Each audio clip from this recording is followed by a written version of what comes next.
حي اهو. الارهابي في السلاح اللي معاه.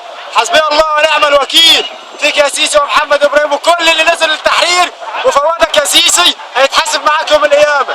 ليه؟ حقنا انتخابنا فين الانتخاب اللي احنا انتخبناه؟ اهو السلاح بتاعك اهو. احنا معانا سلاح ايه؟ حسبي الله ونعم الوكيل.